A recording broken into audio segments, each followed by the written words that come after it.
Olá, meus amigos, minhas amigas. Nós vivemos tempos extremamente difíceis, complicados, e neste contexto nós nos preparamos para as eleições de 15 de novembro que se aproximam. Precisaremos vencer nossas angústias, nossos medos, a pandemia que já retirou a vida de tantos brasileiros, de tantas pessoas que nós conhecemos e outras tantas que nós não conhecemos, faz com que muitos tenham medo de ir votar. É necessário vencer este medo, é necessário superá-lo e ir votar, para que nós tenhamos esperança, para que possamos semear mais ética, mais justiça, um tempo melhor, com mais democracia, para as nossas cidades, na escolha dos prefeitos e prefeitas, dos vereadores e vereadoras que vão nos representar nos próximos 4 anos. Recentemente, o presidente da Câmara dos Deputados, Rodrigo Maia, numa entrevista ao Congresso em Foco, declarou que nós caminhamos a passos largos rumo ao precipício econômico. Refere-se ele à falta de perspectivas no que diz respeito à política econômica. Refere-se ele às dificuldades em relação à produção de riquezas, aos problemas inerentes ao desemprego, às perspectivas sombrias para 2021. Eu gostaria de agregar a este diagnóstico do presidente da Câmara, talvez até mais sério, mais grave que o precipício moral. Afinal, a Bíblia coloca de maneira muito sábia: abyssus abyssum invocat. Um abismo invoca outro abismo. Pois é, eu quero lembrar que, na verdade, a meu ver, nós caminhamos a passos largos rumo ao abismo ético, ao abismo moral. Enquanto o presidente da Câmara fala sobre o abismo econômico, eu quero me dirigir a todas e todos vocês para falar dos problemas éticos, dos problemas morais. Afinal, o Datafolha acaba de divulgar uma pesquisa sobre perspectivas de intenções de votos dos eleitores nestas eleições e, segundo as conclusões dessa pesquisa, 44% dos eleitores que residem em São Paulo consideram com naturalidade a hipótese de votar em pessoas investigadas por corrupção. No Rio de Janeiro, 50%. Ou seja, arredondando esses números, metade dos eleitores de São Paulo e do Rio de Janeiro, praticamente, acham normal votar em quem seja suspeito da prática de corrupção. Ou seja, acham normal ter como representante o rouba mais fácil. Há pouco tempo atrás, um indivíduo, numa cidade da Paraíba, se proclamou mais honesto do que o prefeito, porque, afinal de contas, ele roubou menos do que o prefeito que exerce a função. Ou seja, segundo ele, todos roubam, se destaca como mais honesto aquele que rouba menos. Portanto, segundo ele, a prática política seria a do roubo, o roubo geral da nação. Eu discordo destas réguas de tabelamento pelo roubo. Eu penso ser extremamente importante nestas eleições, se é que me permitem vocês, estabelecer critérios importantes nas escolhas. O primeiro deles deve ser o critério ético. A lei da ficha limpa barra muitos candidatos, aqueles já condenados em segundo grau, com condenação confirmada, mas não barra aqueles condenados em primeiro grau, aqueles investigados. Eu penso o seguinte: gente suspeita, gente processada, gente investigada, gente com ficha cinzenta, com cinza claro, com ficha cinza escuro, não merece o meu voto.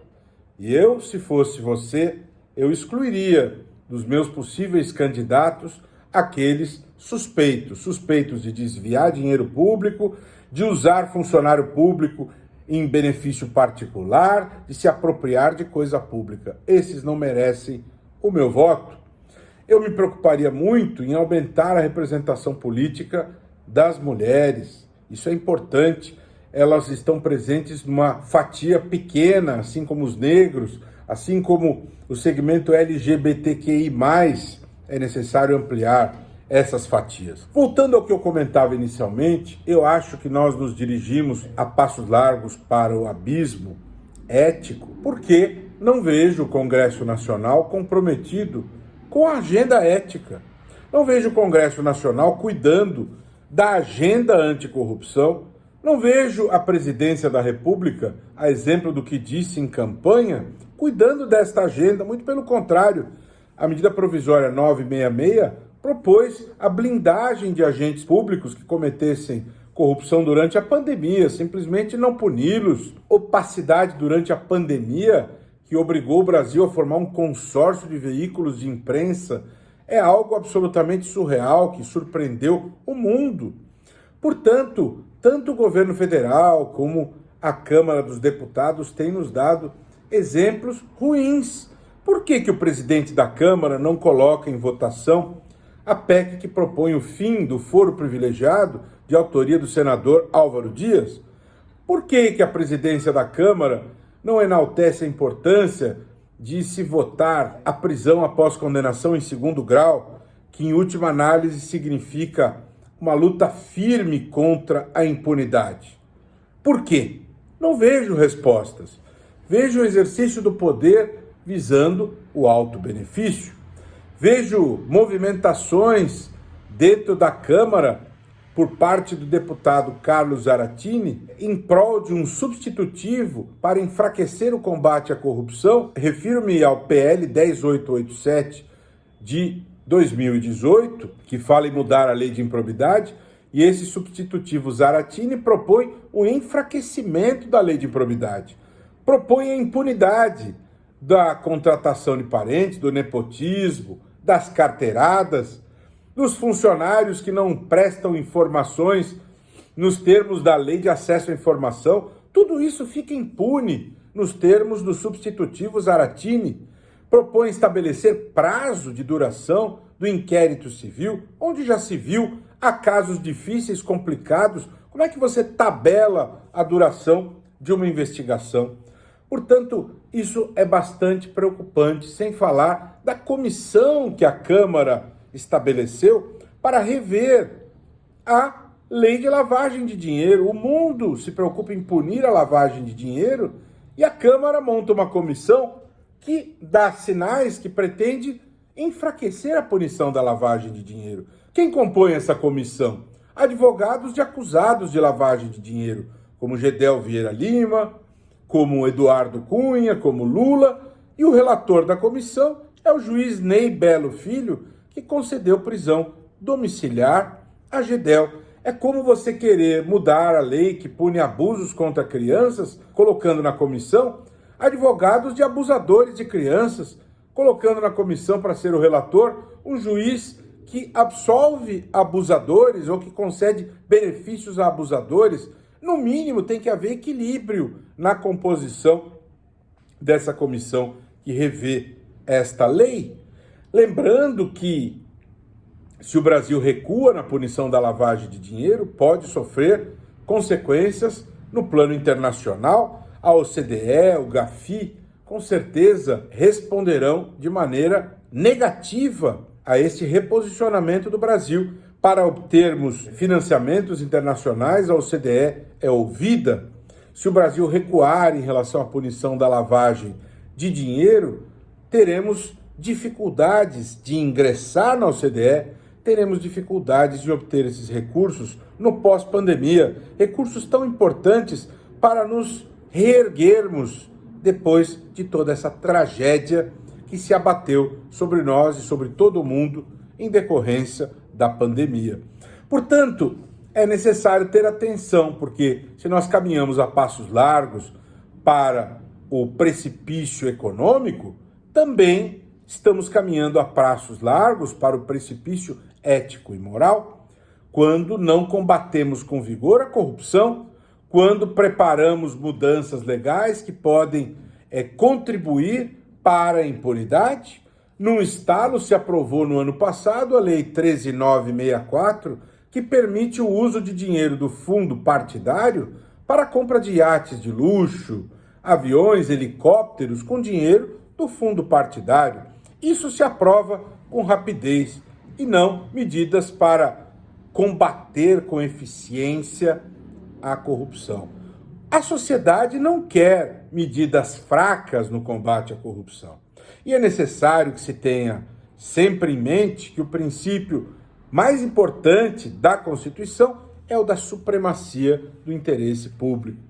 Portanto, muita atenção quando se modifica esse conjunto de regras para que se tenha esta prevalência, sob pena de caminharmos, sim, a passos largos para o precipício ético e moral, além do econômico. Não permitamos que isso aconteça. E podemos fazer a nossa parte com boas decisões no dia 15 de novembro.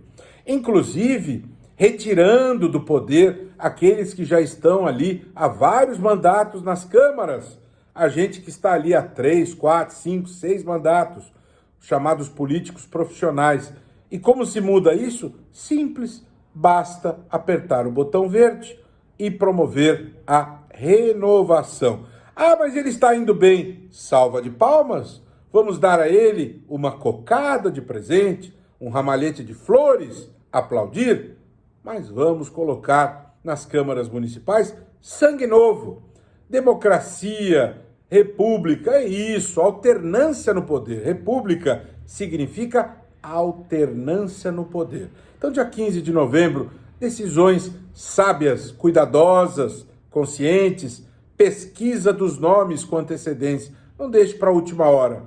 Vamos cuidar da nossa república, da nossa democracia. Vamos fazer boas escolhas que nos protejam da corrupção e que nos afastem do abismo ético e moral.